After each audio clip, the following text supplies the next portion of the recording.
Welcome, everybody. Thank you for coming out tonight. My name is Carrie Cranston. I'm the president here at the American Writers Museum.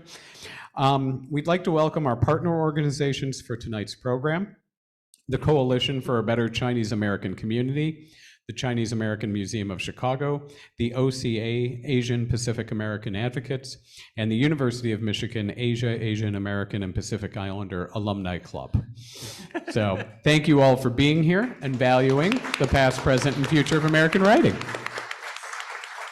So for tonight's program, in Everything I Learned at a Chinese Restaurant, Curtis Chin writes about coming of age in 1980s Detroit at Chung's Cantonese Cuisine, his family's restaurant where everyone was welcome. A co-founder of the Asian American Writers Workshop in New York City, Curtis Chin served as the nonprofit's first executive director. He went on to write for network and cable television before transitioning to social justice documentaries. Chin has screened his films at over 600 venues in 16 countries. He has written for CNN, Bon Appetit, the Detroit Free Press, and the Emancipator Boston Globe. A graduate of the University of Michigan, Chin has received awards from ABC, Disney Television, New York Foundation for the Arts, National Endowment for the Arts, and more. He's joined in conversation tonight by Grace Chan McKibben, Executive Director at the Coalition for a Better Chinese American Community, which seeks to empower the Chinese American communities in Greater Chicago through planning, advocacy, and organizing. So please join me in welcoming them both tonight. Thank you.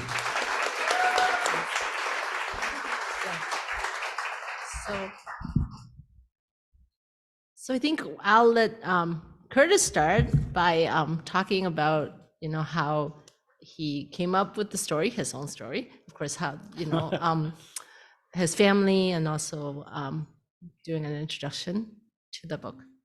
Great. Well, thank you to the museum for hosting this event, and thank you all of you for coming and for the organizations for co-sponsoring. As the title implies, everything I learned in a Chinese restaurant. I grew up in a Chinese restaurant, and I like to think of it not just as any Chinese restaurant, but the Chinese restaurant in all of Detroit. I know there's some Detroiters in here, right? You can attest that, right? Yeah. The book takes place in the 80s. It was a very difficult time period, for the city. The auto industry was going downhill. There was crack cocaine, there was AIDS. I knew 5 people murdered by the time I was 18 years old. But we had this really wonderful Chinese restaurant that my family was able to raise us and teach us all these values and skills in life. And, like I said, I like to think of it as the premier Chinese restaurant in Detroit. And one of the things I oftentimes will ask people to get things started is, guess how many egg rolls we sold in the 60 years that we operated this restaurant? This is like from 1940 to the year 2000. Any guesses? I know there's some Chinese restaurant kids in the audience. Mm-hmm. Okay. Oh, yeah. You can't answer if you've read the book. We sold over 10 million egg rolls, which is a lot of egg rolls. And they were all handmade by my grandmother and my mom. And so it was a really magical place growing up, despite all these challenges.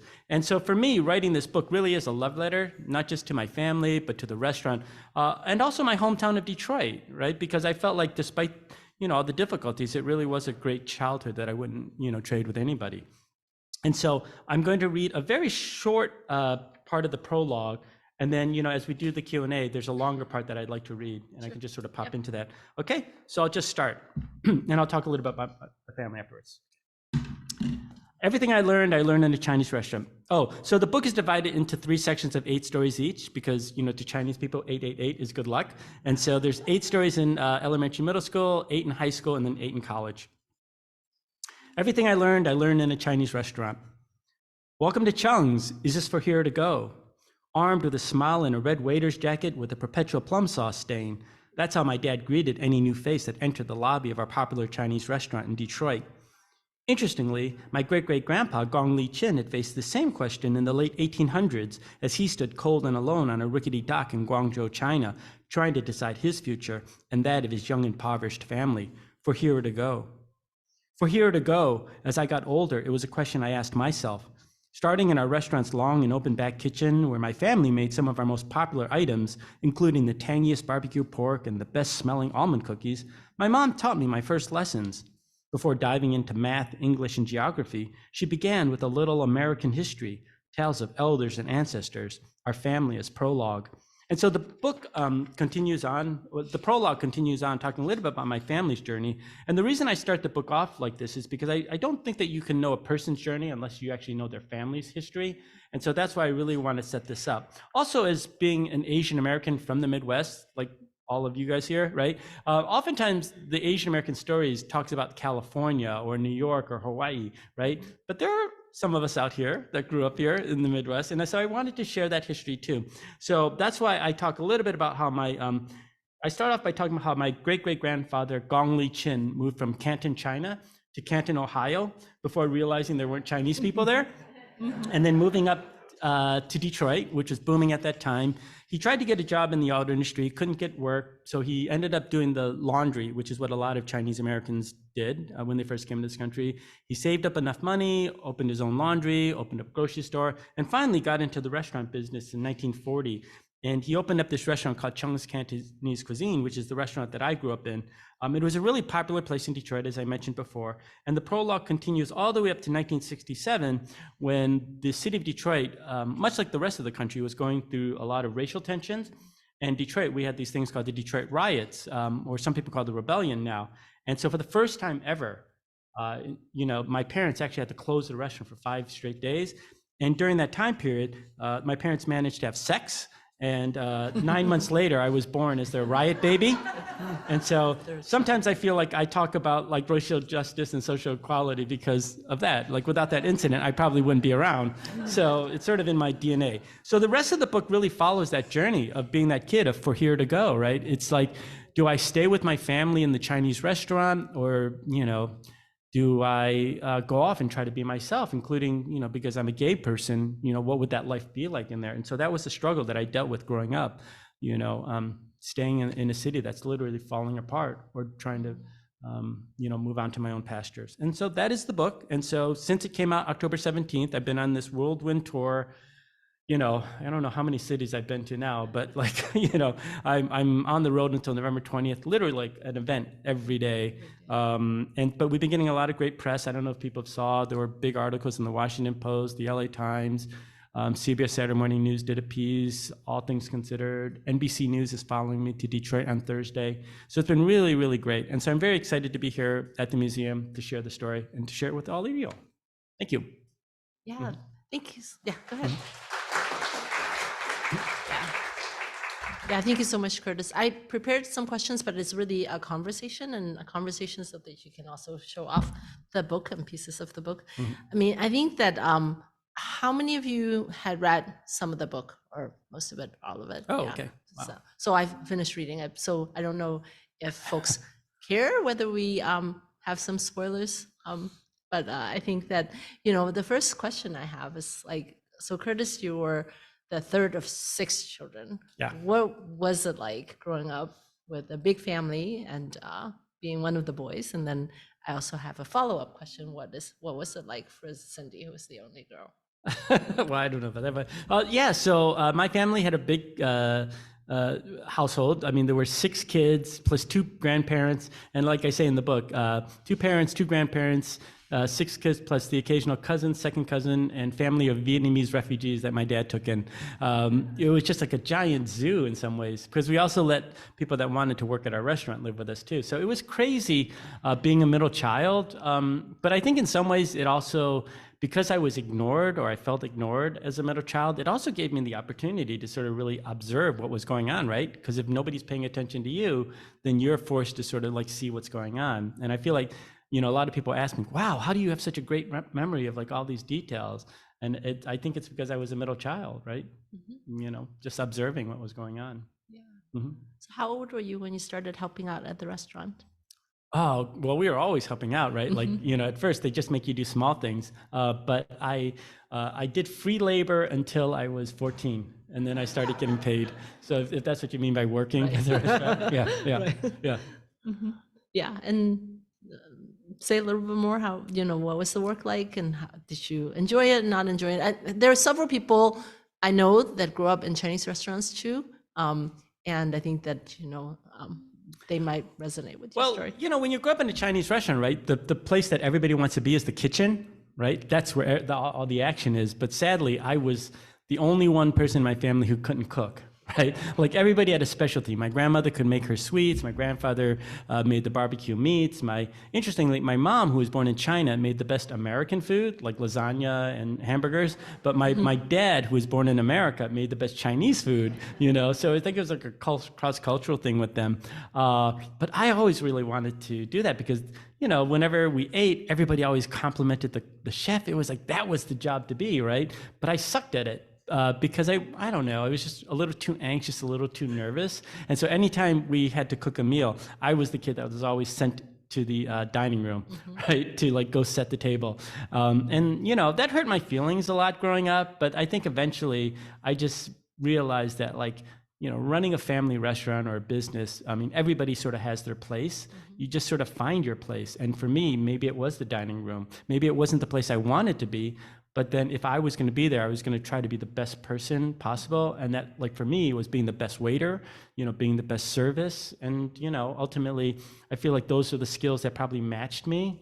I still can't cook, but I do feel like in some ways, even though I don't work in a Chinese restaurant anymore, I still feel like I am a Chinese waiter because I go through life asking people, can I help you? Can I get you something? Right. You know, and so, yeah, luckily I found my place within my family and that space, even if it wasn't necessarily the place that I thought it would be. Right. Yeah. Talk a little bit more about that. You know, the dining room. Your dad had this philosophy that he welcomes everyone, and you know, and you've met a lot of people. Yeah, I mean, people often ask me, given the title of the book, Everything I Learned in a Chinese Restaurant, what did you learn? And I always like to share the story of how, you know, when you're growing up as a kid, most parents tell their kids not to talk to strangers. My parents actually gave us the exact opposite suggestion. They said talk to strangers, and who they were talking about were the people sitting in our dining room, because my mom didn't have the chance to graduate high school. My dad went to community college for like 2 semesters before you know, he got called back to work in the family business too. And because of that, I don't think they knew all the opportunities out there for us, but they knew that we had this dining room full of people that actually did. And so anytime my dad met somebody who he thought had a cool job or just seemed exceptionally happy, he'd call all of us in, right? All 6 of us to, like, you know, run over to this table and barrage these poor customers with questions of like, what do you do for a living? How did you get your job? How much money do you make? You know?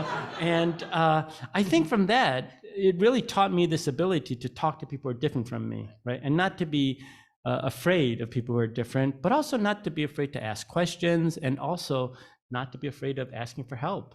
You know, these are all really important skills that you develop. And so that dining room was just the greatest place to grow up. You know, also because we had such a diverse group of customers, right? Not only did we have people like the mayor, like, coming in, but we had the pimps and prostitutes. We saw the whole gamut of Detroit in that Chinese restaurant. Yeah.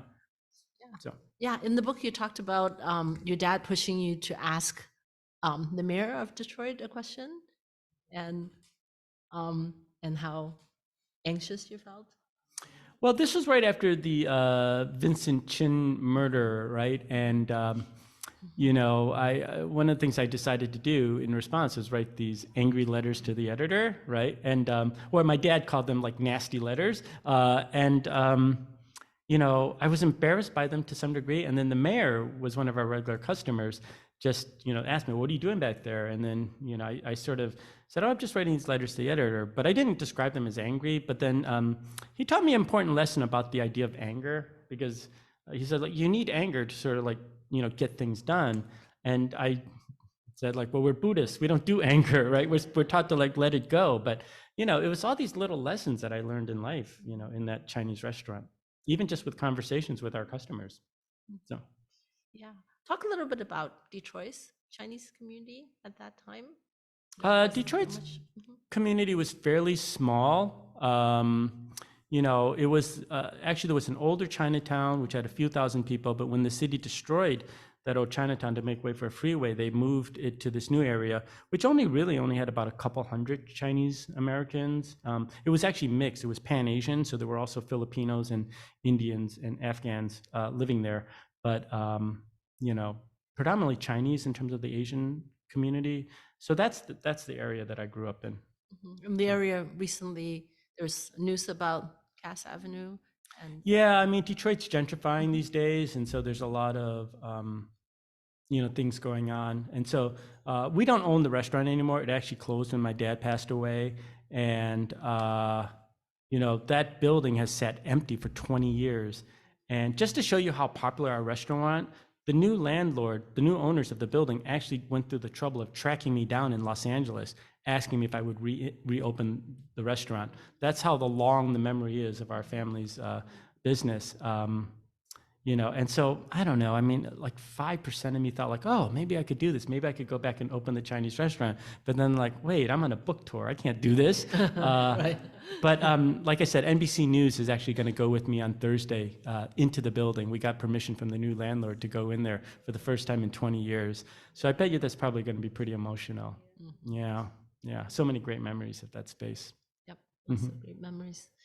Yeah. But so one of the more memorable scenes in the book is that your dad decided to move the family outside of the city to the suburbs, and you know he kind of made the big deal about going for a ride and then everybody arriving in this new house in Troy.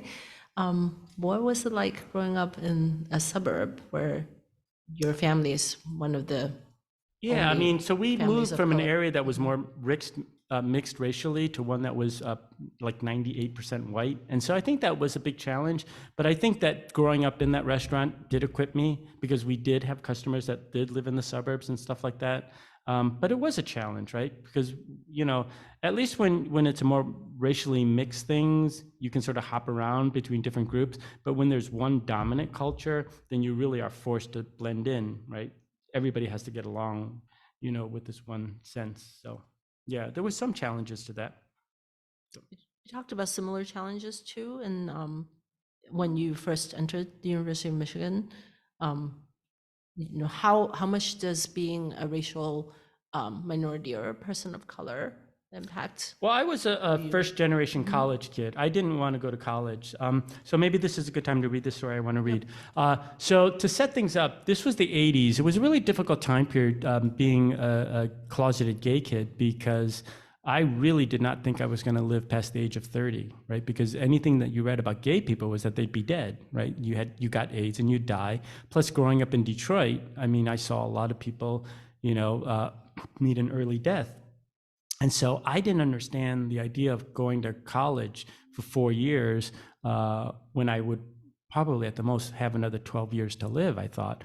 And I only decided to go because my mom really, really wanted me to go. She didn't have a chance to even finish high school. She was set up in this arranged marriage with my dad, this guy from Detroit who she'd never met before. And I think she just felt like she had been denied a lot of opportunities, but she was going to live through her kids.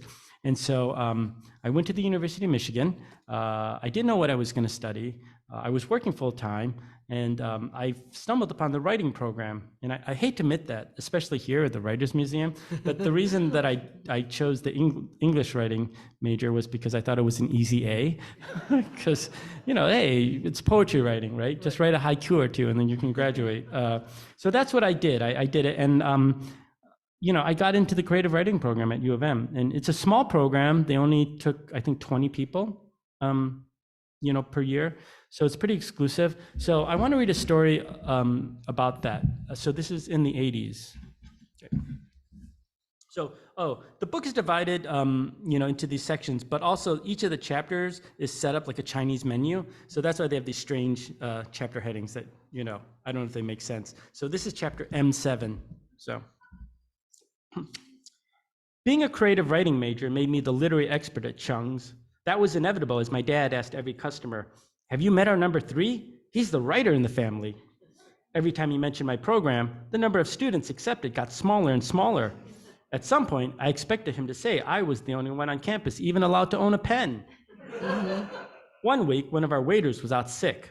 My younger siblings were busy with their weekend activities, so I was the one called in to help. I jumped at the chance to have some home-cooked meals for a few days. I was running around the dining room, refreshing our customers' silver teapots, when a white middle-aged woman reached into her oversized bag and pulled out a colorful hardcover. "Have you read this book? It's so good." The Joy Luck Club, the recently released novel that featured a bunch of old, sassy Chinese ladies who like to eat, gossip, and play mahjong, could have easily been set in our back kitchen. Every time I came in to help at the restaurant, another diner, usually older and female, cited the most memorable characters, lines, and scenes. They all wanted to know if I was working on something similar. I was writing poetry, but they didn't care. To them, all writers were the same. They would squeal, "You could be the next Amy Tan." My mom turned out to be the biggest pusher. She rarely had a book in her hand, but the success of the Joy Luck Club convinced her that her life was a bestseller too. She followed me around the dining room, dropping stories from her childhood, the same ones I'd heard growing up, but now she recounted them as if she was auditioning for her own books on tape. One night, after seeing how our waiters sometimes pooled our tips together, my mom shared an oldie. "When the communists marched south, they targeted my family. My uncles and grandpa were rich in America, so the Red Guard called us traitors. My stubborn grandma didn't want to leave her big home, so when my parents escaped to Hong Kong, they left me behind to keep her company. The communists hated me and my pawpaw. When I was 4, they made me watch as they forced my grandma to climb the old banyan tree in our courtyard. Then they pushed her off into a pile of broken glass." For a visual, my mom rubbed her knees. Another time, standing at the water station, she launched into her own nautical tale. "When I was 5, my uncle in America paid $25,000 in renminbi, a king's ransom in people's money, to local fishermen to ferry our remaining family out of China. After a long ride, tucked under the planks of his fishy fishing boat, we came up for air. But we weren't in Hong Kong. The traitor had turned us into the authorities. In jail, I had to sing Communist Party songs just to earn extra rice for me and my grandma." Another chapter came as we stood beneath a painting of the Chinese countryside. When my pawpaw and I were freed from jail, we found out that the officials had given away our home to a bunch of peasants. We were forced to live several villages away in a dirt hut with 3 other families. Whenever we went out for a pail of water, my grandma had to bend low so she had to keep her head below that of soldiers. Once again, she gave me a demonstration, this time bowing her head. Granted, my mom's epic saga interested me. Who wouldn't be intrigued by tales of prison cells, guns, and stolen ransoms? Even the parts about her mundane life in Hong Kong after she was reunited with her parents and siblings were amusing. But these were her stories, not mine. She had to tell them, not me. I was in school to find my own voice. I sat and listened, but that was as far as it would go. Toward the end of the summer, as I was at the back table sipping my red pop, stockpiling poems for the upcoming semester, my mom sat down. Before I could say anything, she started talking. "I was a top student in Hong Kong. When Pepsi came to town, they held a big contest for students to draw a picture of their own school. Mine was the best at Sacred Heart. I won 6 cases. There were so many bottles, I had to give some to the nuns." I threw down my Parker pen, the ones I treated myself to after getting into the program. "Yes, and they kept burping all day. It was so funny. Ha ha. You've told me that story over and over, and I don't even like Pepsi. I prefer Coke." My mom's shoulders shriveled. The shine faded from her rosy cheeks. "You don't want to hear my story?" I tensed up. "I do, but I'm behind on my own stuff." Between working at Drake's, the Journal, and Saving the World, my schedule was packed. On top of that, my workshop in the fall were advanced. Still insecure about my place in the program, I put pressure on myself to create more interesting writing by staying up late and scribbling in my notebook every detail of my life. But no matter how hard I tried, working harder could not produce a better poem. My mom lifted herself off her seat. The glint in her eyes paralyzed me. Her 42 years of life flashed before my eyes. She'd gone from Guangzhou to Hong Kong to Detroit and spent the past 2 decades raising her 6 children in a hostile foreign land. She tried to prove her life had worth, that it hadn't gone unnoticed, and here I was, the ungrateful son, writing it off. Her lips quivered in a soft murmur.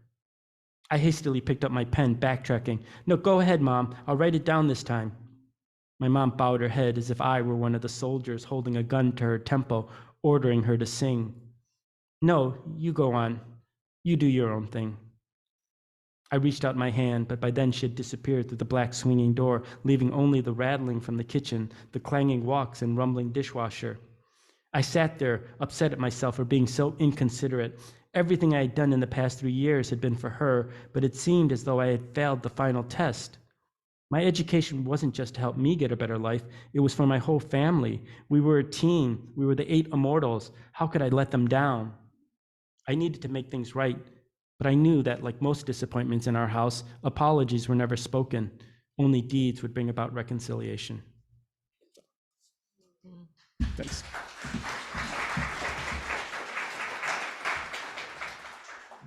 Yeah, what a wonderful excerpt. Yeah, you can buy the book and read more. Do you want to open the floor to questions? Yeah, one more question before we open it up.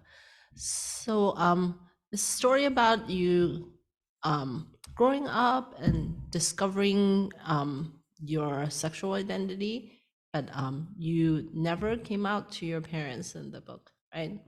Came kind of close. Is there going to be a next book where that will be part of the story? So this book actually has 8 stories, 3 sections of 8 stories, so it's 24 stories. But I actually have another 20 stories that didn't make it in. And I jokingly said to my agent, I said, oh, we can sell a second book called Leftovers. So we'll see. Part of it depends on this book, where it might take me, see if people are interested in hearing more stories. Yeah. Yeah, let's open up to the floor for more questions. I know that. I'll come around with a mic real quick. I'm going to ask one from online. Okay. One was, did your grandmother, was it grandmother or mother, actually add peanut butter to the egg rolls? Yes, that's a Chicago thing. Yeah, it's a Chicago thing. Yeah, because we hired our very first cook from Chicago. And then the second question that was already online was the significance of Chung's as a name versus Chin. Oh, okay. So the restaurant was founded by my great-grandfather and his 2 oldest kids. My grandfather, whose last name is Chin, but his sister, who married a Chung. So that's where they got the name, was Chung's, because that guy spoke more English, right? And so he was the interface. But the interesting thing that I say in the book is that Harry Chung was actually a paper son, right? Do you guys know what a paper son is, right? So he really wasn't even a Chung. So like in that whole building, there was no Chung, because he's really a Yi, right? So yeah, it's a quirk of Chinese American history, yeah. All righty, coming around. One sentence, when you founded the workshop, what were you hoping for, and has it arrived? God, so I moved off to New York. So okay, spoiler alert. The book sort of ends with me answering that question for Here to Go, right? And so I parallel it with the scene of my great great grandfather in China standing on that dock with me standing on the platform at the train station leaving for New York City. Sort of he leaving his ancestral home and me leaving my ancestral home. And so I do go off. And that's actually not in this book too, like the starting of this organization called the Asian American Writers Workshop, which so many people love. And so actually a lot of people say, oh, I want to read about the workshop. But no, I just felt like this book sort of ended. You get a sense of why I would want to go to New York. So the reason I went to New York to help co-found this group was because I did find it a bit difficult being the only person of color in the writing program at the University of Michigan. I wanted to surround myself with other writers of color. And so, that's what we did. And 30 years later, the group is still around. It's still doing great stuff. And definitely, I think what I wanted personally was just friendship. And I have these lifelong friends, from people that we started the group with 30 years ago. We're still best buds, which is really nice. And to see all of them having had really wonderful careers. I'm actually the last to get published, so I'm like kind of like the late bloomer in amongst that. But, so it's been great. It's a really wonderful group.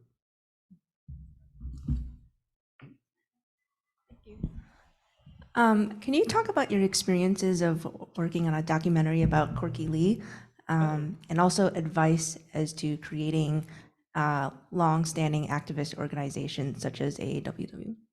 Oh, okay, great.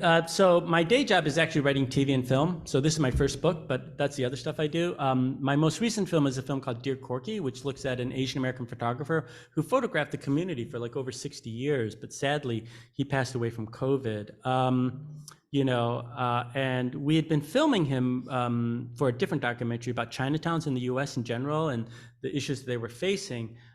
We didn't know what we were going to do when COVID hit. We were like, oh shoot, we were 80% done filming this documentary, but we can't film anymore. So we sat around, waited to see what was going to happen, and then sadly he passed away. He caught the virus and he died, and we thought like, well, we have this great footage of him, let's just make this film. So that's how it sort of came about. I think that Corky was very open with us. I'm assuming you saw the film, or yeah. Oh, okay. So ours is a really personal approach with Corky. He's the only one that speaks, for the whole entire of the film. All the photographs are his photographs. So for us, it really was a chance for him to have the floor, right, to speak for himself. And we've gotten a really great response from that film. PBS American Masters is about to license it, so it'll reach a really great wide audience. Hey, Curtis. Hey, Dwight, fellow memoir writer. My question is, what were you most nervous about putting in the book, and what were you happiest about putting in the book? Well, the food. That was the best part. I wasn't nervous about the food. I was happy about the food. The nervous part was obviously... So when I first started writing the book, it really was just something I was going to share with my family, right? Because after my dad passed away and we all moved out, we all left Michigan, my siblings started having kids. And I thought it would be a really shame that they didn't know anything about our family's history, 100-year history growing up in the Midwest. So I really first started writing stories to share with them. It really was only, again, because of COVID that I shifted again. Thinking that, well, George Floyd was murdered, there was this rise in anti-Asian hate crimes, that I thought I need to shift this book to talk more about stuff like that, right? To be more in the conversation.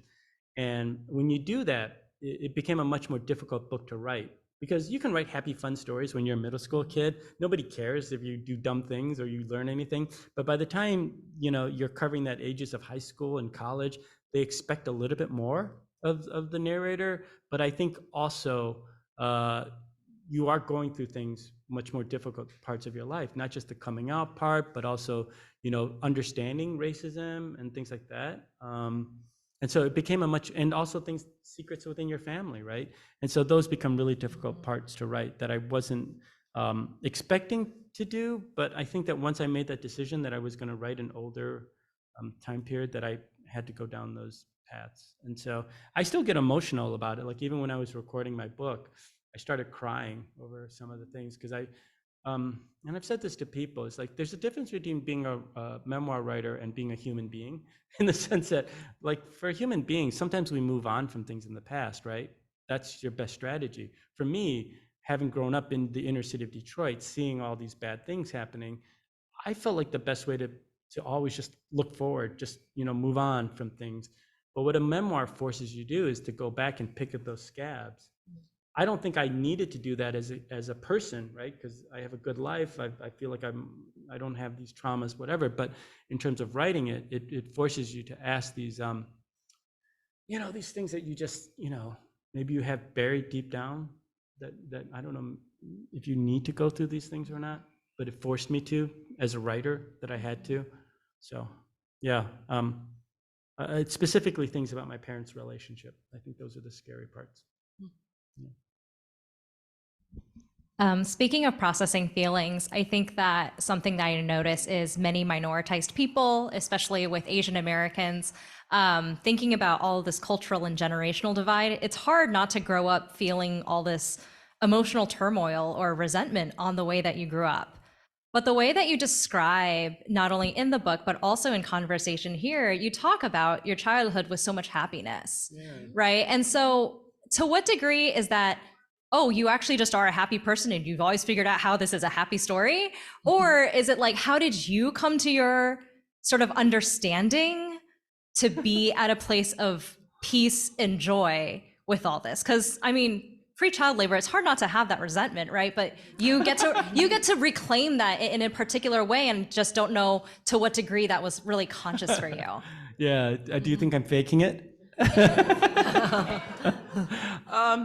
I don't know. I mean, I've always just been a more positive, happy-go-lucky person. I feel like that's also the way that I've dealt with, negativity in my life. I've met lots of other kids, Chinese restaurant kids, who say, I hated my life. It was terrible. You know what I mean? But I don't have those memories. I mean, I did love being in that restaurant, partly because it was more fun than just staying at home. You know what I mean? Because the restaurant was like this giant circus, right? We had all these cooks, these waiters, all these people sitting in the dining room. We got to eat any food we want, whenever. Here's a big difference, is that my parents paid us. And some of those other Chinese restaurant kids, they didn't get paid, right? So I had money, right? So like I got a job, like, when I was a teenager. So I don't know, but I will have to say that I've probably become even more fond growing up, maybe like as I get older, the more distance I have. And so it's really interesting. It's like I mentioned earlier, the restaurant closed 20 years ago when my dad passed away, and the new owners of the building, because it sat empty this whole time, actually went through the trouble of contacting me in Detroit to open it up. And I don't know, there's like this 5% of me that says like maybe I could. And so I don't know what's going to happen in Detroit on Thursday when I'm with NBC News. I may just do something, reckless and say, all right, I'm doing it. I'm signing up the restaurant. We're bringing back Chung's. I don't know. That'll be news. Yeah. All right, I have a question. I'm curious, two things.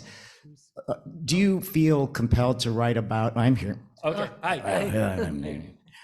Do you feel compelled to write about how your life fits into the history of America in a way that, I feel like I know for myself, someone, who Filipino background, you don't necessarily feel like you're American, especially growing up, the mainstream stuff, but never really had us or told our story. And then the other one I'd like you to comment on is just this natural sense of humor that you kind of have because you're not a comedian per se, but you're finding where your life kind of has the funny haha and it just seems natural. So can you talk about the humor in your book and that America thing?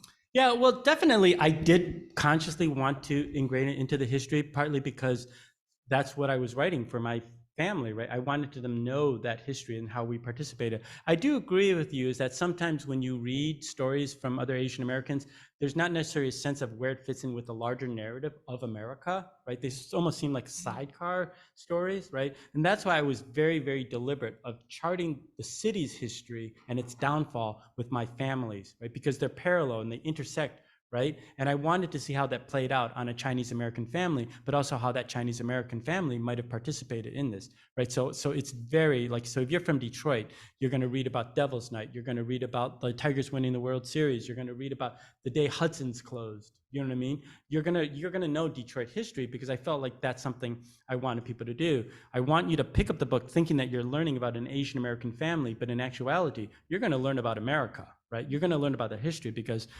it's a book that's really steep in the 80s, right? Not just all the pop cultural references, but okay, spoiler alert. So one of the things in the book is that in the 80s, when I was in high school, I was a young Republican, right? And so it's like kind of like that era, right? I was the Asian Alex P. Keaton, right? And so I think a lot of the politics of the era really informed the politics that we're living in now, particularly with the, Make America Great, which is actually Reagan's slogan, right? That Trump has adopted. And so I feel like the book operates on that level too.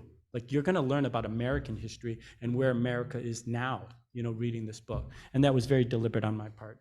The other part was what? Humor? I don't know. I thought it was funny, but then so there's this really nice article in the Washington Post this past Sunday. It's like front page and everything, but the writer did say it was cheesy jokes. So I don't know if I want to claim, humor as one of the strong suits of the book. But I tried to make it fun. Yeah. So cheesy jokes and all. Right. How long did you work at Drake's?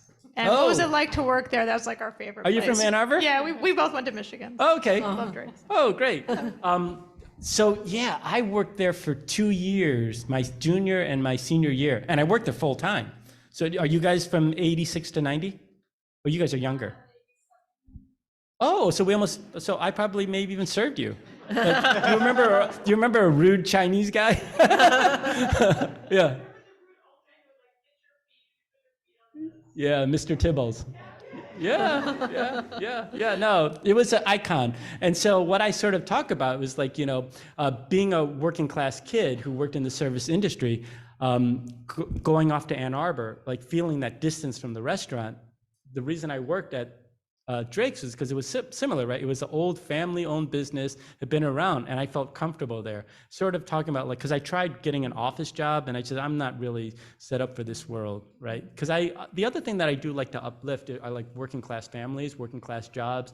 There's a lot of pride in that too. And so, yeah, it was a lot of fun. Drake's plays a really big role because it's actually really where I came out. Do you know what I mean? Like that, it's a bohemian group, right? Like very artsy people. And yeah, that was my chosen family in some ways. Yeah. So you might even recognize some of the other characters. Yeah. So I'm very excited about being able to dive into this book and feel that these stories are probably going to be very inspirational and affecting because, as an Asian American. My question is, do you ever play the what if scenarios in your head? What if my great-grandfather didn't leave his home country, his hometown, his home base? What if my family wasn't here? What if my family wasn't in Detroit? What if they were in, I don't know, St. Louis or San Francisco? Just curious.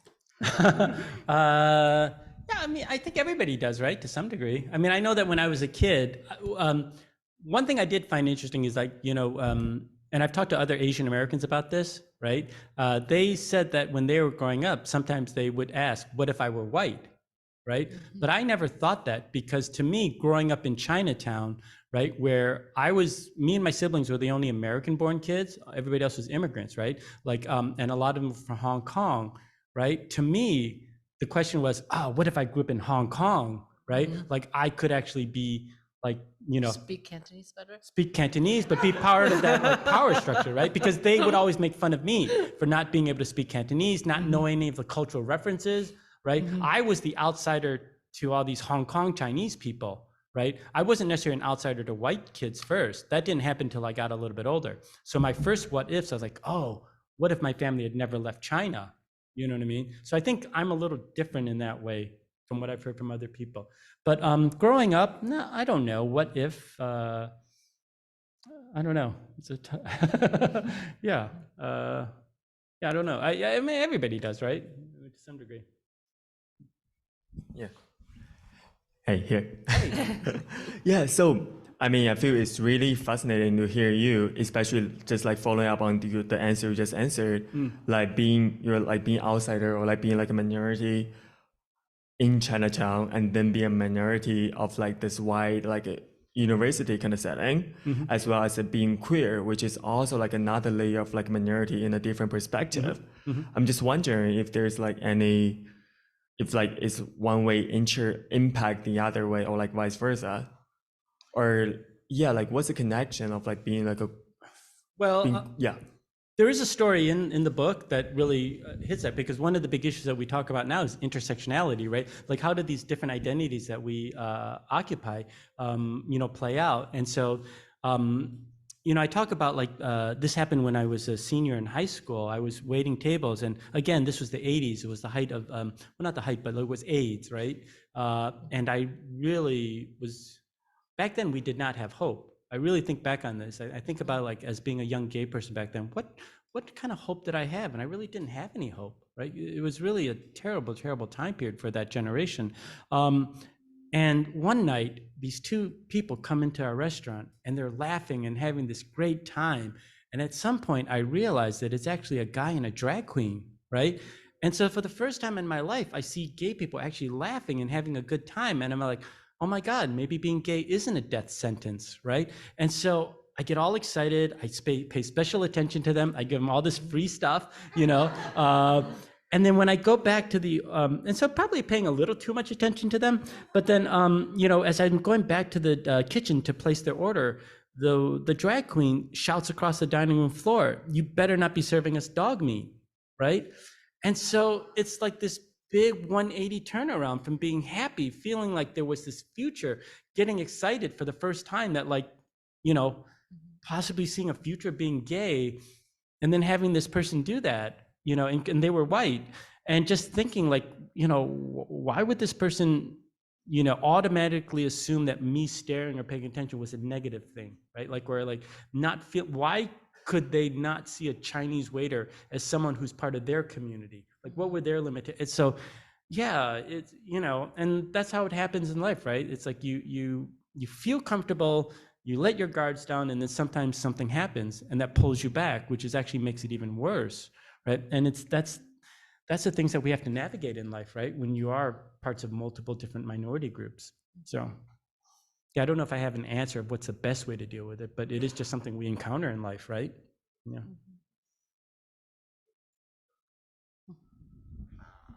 Hi. So just hearing you recount how your mother would be sharing all these stories about back home, it kind of counters some other phenomenon of kind of the older generation not wanting to talk about their traumatic past. That's sort of like this kind of pretty common experience among Asian American families. I know my mom loved to talk because she felt like no one paid attention to her, and that's why she was like, she really. Anyway, go ahead. Sorry. Yeah. So I was just wondering if there was anything in the book that your parents, you kind of have to coax it out of them that they were more reticent to talk about. No, well, my dad passed away, so he wasn't able to like confirm things and things like that. But my mom was she was like an open fount. Like she just really wanted to get this all out because she lived her life through her kids, right? She never had a chance to do whatever she wanted to do. Her dream growing up in Hong Kong was to be a pop star, right? Like she just, and so she was stuck in Detroit. And I think living through her kids and sharing the stories, reminding us, what a tough life she had was sort of what she did, but parsing out where my mom may have exaggerated or where my mom maybe was sometimes the more difficult part, because I love my mom and I want to honor her, but I also want to be truthful to my assessment of the situation, right? And if sometimes that meant challenging my mom and saying, well, that's not really quite what happened, those were more difficult conversations. So Janet Online has a very specific, what advice could you give someone who has to juggle the expectations of immigrant Chinese parents wanting to pass down a generational restaurant and his or her own desires to pursue another kind of career? Yeah, no. Welcome to Chung's. We're here to go. What advice do I have? Well, I'm kind of lucky in the sense that, while my mom did not want us to continue, my dad would have loved us to continue. My parents also had 6 kids. So for me, pursuing the arts, the way I sort of said it was like, they had 6 kids, they could afford to lose 1. And so they sort of let me off and did what I wanted to do. Plus also because I didn't want to go to college. I think they were just happy that I was in college. So maybe that's my advice. Set your bar really, really low. And then they'll be really happy with whatever you do. You know what I mean? It's like, phew, at least he got his college degree. It may be in poetry, but it's a college degree, Yeah. I don't really know what to say. I was in Naperville yesterday, and I had a 16-year-old girl come up to me, and she was having a really, really difficult situation with her parents because they're immigrants, and they don't like their lives, and they let their daughter know it. And she's also closeted, you know what I mean? And she feels like, she's in a really, really tough situation. It's hard for me to give advice. Like, I want to tell her that things will get better. Just stick it out for a couple more years. Be patient with your parents. Find a way to talk to them. But that's all I can really say is, as you navigate this, try to have a little bit more compassion for your parents because they are also going through difficulties too, and sometimes we think that we're the only ones dealing with issues of assimilation, of cultural identity and things like that. But, our parents also have challenges too. And then maybe that might if you are indeed fighting with your parents a lot or having difficulty with them, maybe that will help at least ratchet down the heat so that you can have a conversation, I think. So I'm not a therapist, sorry. I'm going to ask a restaurant question. Okay, good. My brother and I, we grew up working in a Chinese restaurant as well. Post working in a restaurant, I worked in a soy sauce factory in Chicago. And most of our customers, which I believe were all from the South, East, Midwest, and Southern states. And we were wondering, the soy sauce factory was called Delicious Food Products Company.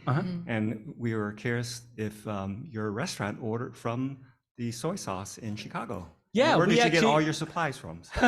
No, my dad would actually come here every few months, but sometimes we'd come with him because he picked up his fortune cookies here too, and he picked up Lee Cal, that the makers of Yeah, the chop suey pails. Yeah, so because Chicago was the hub, and we would come here. And I think probably Delicious was, yeah. So we benefited from your hard work. So thank you, David. Yeah. But there's a lot of connections between the Detroit Chinese community and Chicago, right, being from the Midwest. Do one more. Curtis, we're in a writer's museum. What tips on writing do you have for writers? For people that Are there a lot of writers here? Well, when I talk to younger people, the first thing that I always say, like pursuing these creative jobs, is you're going to hear the word no a lot. Don't let that voice come from yourself. Like always say yes to yourself. Believe in yourself. If someone says no to you, find a way to turn that no into a yes, right? I like to share the story of how I approached 90 agents before I actually found one to sign me, right?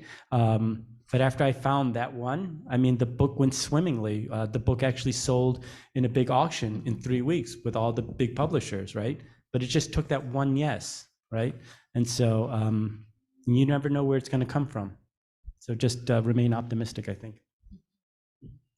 All right. Well, with that, I would like to thank Grace and Curtis. So thank you. Great. Can we, couple things. One is I'm on this big tour, right? So please check out my website at Curtis from Detroit if you have friends in Michigan, Ohio, Florida, Georgia. Those are my next stops. But then also, can we take a quick photo? Yeah. Everybody stay seated. Okay, everybody stay seated. Can you stand up and hold up the book? Do you want to get in this picture too? I'll take the picture for you. Really? You don't want to be in the selfie with us? No, I'll be in selfie, sure. Okay, so we're going to take a selfie with the three of us and then everybody behind us. Okay. Okay, great. All right. And I'll send it to you. Okay, great. How's that? Is that covering your face? Okay, great. No. Okay, great. All right. Everybody say cheese. Egg rolls. Egg rolls. Egg rolls. All right. Great. Thank you. Thank you, everybody. Thank you.